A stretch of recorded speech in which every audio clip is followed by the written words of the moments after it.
నమస్తే. వీటీవీ ప్రైమ్‌కి స్వాగతం.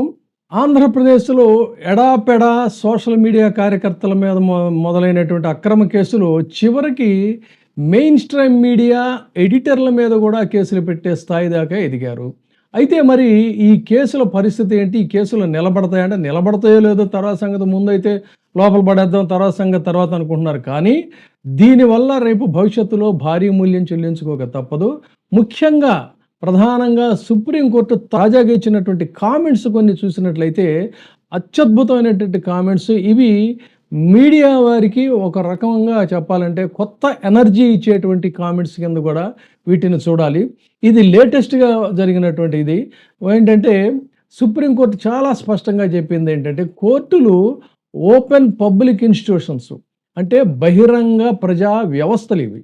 బహిరంగ ప్రజా వ్యవస్థలు కాబట్టి కోర్టులు చేసేటువంటి పనుల మీద కూడా పరిశీలనలు, అంటే డిబేట్స్, అంటే నిర్మాణాత్మకమైనటువంటి విమర్శలు, ఇవన్నీ చేయడానికి సిద్ధంగా ఉండాలి మీరు అని చెప్పని స్వయంగా న్యాయస్థానమే చెప్పింది.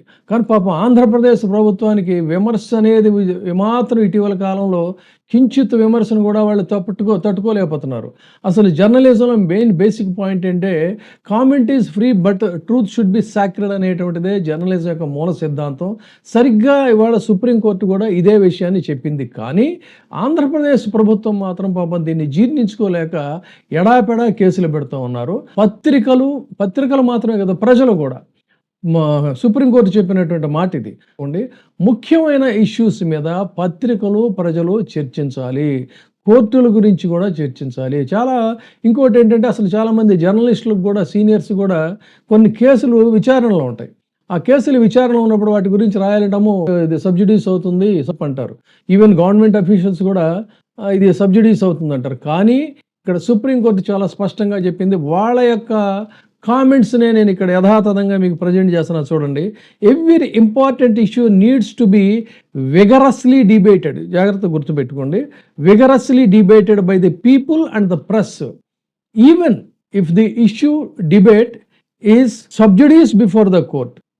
కోర్టు చెప్పిన మాట ఏంటంటే, ఇంపార్టెంట్ అనుకున్నప్పుడు ప్రజలు, పత్రికలు గట్టిగా చర్చించాలి.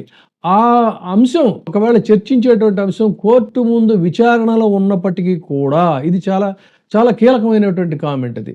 కోర్టులో కేసు విచారణలో ఉన్నప్పటికీ కూడా దాని గురించి కూడా కామెంట్ చేయొచ్చు అని చెప్పని justice Abhay S Oka, justice Ujjal భూయాన్తో కూడినటువంటి ద్విసభ్య ధర్మాసనం పేర్కొంటూ ఇంకా వాళ్ళు ఎంత గొప్పగా చెప్పారంటే, ఉదారవాద ప్రజాస్వామ్యాన్ని నిలబెట్టడంలో న్యాయ వ్యవస్థ, మీడియా పోషించే పరస్పర పాత్ర చాలా ఇంపార్టెంట్ అయినటువంటి పాత్ర.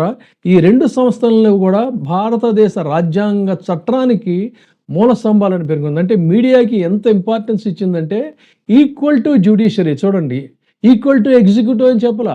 ఏం చెప్పింది ఇక్కడ? ఈక్వల్ టు లెజిస్లేచర్ అని చెప్పలా, ఈక్వల్ టు ఎగ్జిక్యూటివ్ అని చెప్పలా, ఈక్వల్ టు జ్యుడిషియరీ అని భారతదేశ రాజ్యాంగానికి రెండు కూడా మూల స్తంభాలు అని చెప్పని తన జ్యుడిషియరీతో సమానంగా జర్నలిజానికి పెద్దపీట వేసిందంటే చాలా వండర్ఫుల్ కామెంట్ కింద దీన్ని చూడాలి.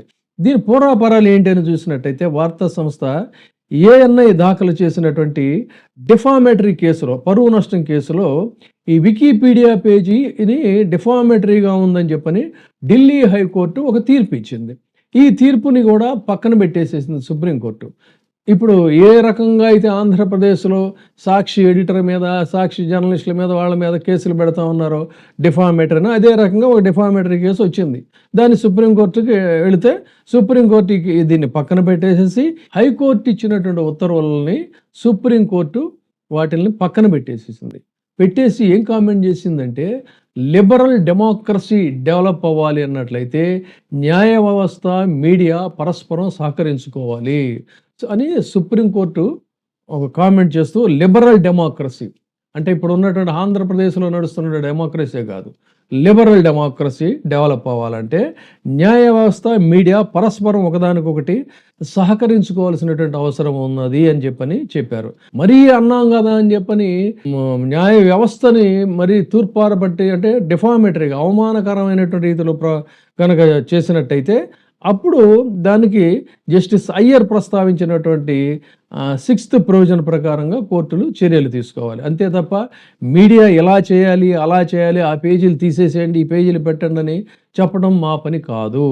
ఏ వ్యవస్థ అయినా సరే ఇది ఇంట్రాస్పెక్షన్ అనేటువంటి దాని ద్వారానే సాధ్యమవుతుంది. అంటే ఆత్మ పరిశీలన చేసుకోవాలి. మనం చేస్తున్న పని తప్ప, మనం చేస్తున్న పని కరెక్టేనా, ఈ వ్యవస్థలో మనకు ఒక బాధ్యత ఉంది, ఈ బాధ్యత మనం కరెక్ట్గా నిర్వర్తిస్తున్నామని చెప్పనేటువంటి ఇంట్రాస్పెక్షన్ మాత్రమే సాధ్యమవుతుంది తప్ప ఇది కోర్టు పని కాదు. మేము న్యాయ వ్యవస్థ, మీడియా ప్రజాస్వామ్యానికి మూల స్తంభాలు. మీడియా పాత్ర ప్రజాస్వామ్యంలో కీలకం. ఇది 4వ స్తంభంగా అంటే 4th ఎస్టేట్గా పరిగణించబడుతుంది. కాబట్టి ప్రజల సమస్యల్ని వెలికి తీసి వాటిపై చర్చించేందుకు ఒక వేదికగా పనిచేయాలి. మీడియా లేకుండా ప్రజలకి సమాచారం అనేది అందదు. మీడియా మీద తప్పుడు కేసులు నమోదు చేయటం, తర్వాత విచారణ పేర్లతో భయపెట్టడం, ప్రెస్ కౌన్సిల్ లాంటి చట్ట పరిమితులకు లోబడి కథనాలు రాయాలని చెప్పని అనడం, ఈ ఇంట్రాస్పెక్షన్ అనేటువంటిదే ముఖ్యం అనేది కూడా చెప్పింది. సో ఒక వ్యవస్థలో లోపాలు ఉంటాయి, ఎప్పుడూ ఉంటాయి. వాటిని బయట పెట్టడం, దిద్దుబాటు చేసుకోవటమే సాధ్యమవుతుంది తప్ప భయపెట్టి వాటిని బెదిరించి చేయాలనుకోవడం కరెక్ట్ కాదు. ప్రభుత్వాలు మీడియా స్వేచ్ఛను అణిచివేసినప్పుడు తప్పుడు కేసులు పెట్టడం ద్వారా ప్రజాస్వామ్యాన్ని ధ్వంసం చేసినట్టు అవుతుందని కూడా సుప్రీంకోర్టు వ్యాఖ్యానించింది. ఇది ఈ కేసులో చాలా ఇంపార్టెంట్ ఇది. కాబట్టి ఒకవేళ ఏమైనా అత్యుత్సాహంతో ఎవరైనా మీడియా మీద లేకపోతే ఎడిటర్ల మీద, జర్నలిస్టుల మీద కేసులు పెట్టినా ఇంకా దీనికి సంబంధించిన రెఫరెన్సెస్ కూడా ఉన్నాయి నా దగ్గర. వీడియో లెంగ్త్ అవుతుందని చెప్పని ఆ జడ్జిమెంట్ రెఫరెన్సెస్ కూడా నేను ఇవ్వడం లేదు. సో ఇలా కనుక కేసులు పెట్టినట్టయితే మీరు తాత్కాలికంగా వాళ్ళని ఇబ్బంది పెట్టి ఆనందించవచ్చేమో, కానీ భవిష్యత్తులో దీనికి రిటాలియేషన్ ఉంటుంది. డెఫినెట్గా దాన్ని కేసులు తిరగదోడి వాళ్ళని పనిష్ చేసినందుకు గాను మళ్ళీ తిరిగి మీరు న్యాయస్థానాల ముందు నిలబడేటువంటి పరిస్థితులు అయితే వస్తాయి. ఇది ఈరోజు తాజాగా మీడియాకి సంబంధించి మాత్రం ఒక కొత్త ఆక్సిజన్ ఇచ్చేటువంటి కామెంట్స్గా సుప్రీంకోర్టు వారు ఇచ్చినటువంటి కామెంట్స్గా దీన్ని చూడాలి. ఇప్పుడే సబ్స్క్రైబ్ చేయండి, లైక్ చేయండి, షేర్ చేయండి. VTV ప్రైమ్, నీ ఉత్తమాభిరుచుల సమ్మేళనం.